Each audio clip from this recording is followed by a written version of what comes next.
সর্বভারতীয় জানি নির্বাচন কমিশনকে যখন এই ব্যাপারে প্রশ্ন করা হয়েছিল, নির্বাচন কমিশন বলছে এইটা মূলত ইআরও এবং আরওদের প্রবলেমের জন্য হয়েছে, তাদের দোষ ত্রুটির জন্য হয়েছে। মানে নির্বাচন কমিশন দোষ দিচ্ছে তারই অধীনস্থ অন্য কর্মচারীদের উপরে।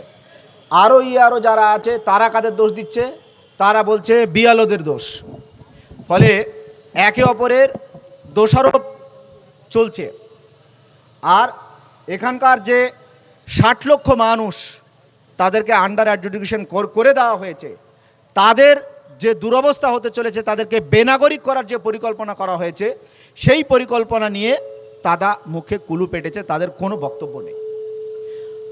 আমাদের পার্টির একদম স্পেসিফিক ক্লিয়ার বক্তব্য হচ্ছে যে রাজ্যের একজন ও বৈধ ভোটারকে আন্ডার অ্যাডজুডিকেশন করে কোনোভাবেই নির্বাচন ঘোষণা করা যাবে না।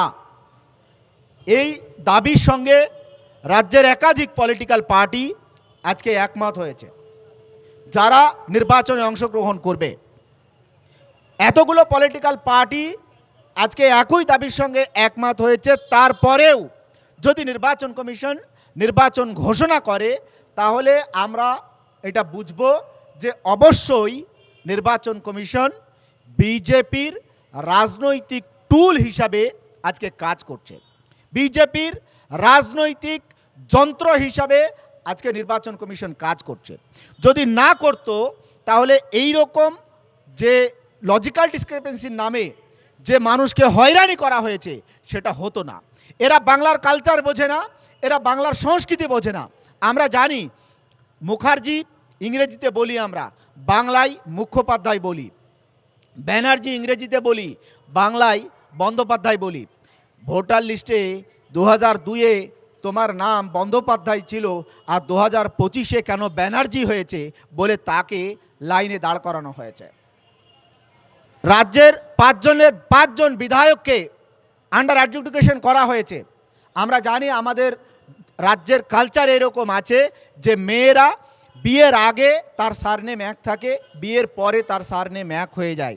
একজন শর্মা বিয়ে হয়েছে গাঙ্গুলির সঙ্গে, তো সে বিয়ের পরে গাঙ্গুলি হয়ে যায়। একজন খাতুন বিয়ে হয়েছে, বিয়ের পরে সে মুসলিম মহিলা, বিয়ের পরে তার নাম বিবি হয়েছে। তাহলে কেন নির্বাচন কমিশন এইভাবে লজিক্যাল ডিসক্রিপেন্সির নামে এই হয়রানিটা করলো? কেন 60 লক্ষ মানুষকে এইভাবে দিনের পর দিন তারা হয়রানি করার জন্য আন্ডার অ্যাডজুডিকেশন করে দেওয়া হয়েছে? কেন করেছে? এর জবাব এদের কাছে নেই। আমরা নির্বাচন কমিশনকে তার দায়িত্ব বোঝানোর জন্য, তার কাজ কি সেটা বোঝানোর জন্য আজকে এসেছি।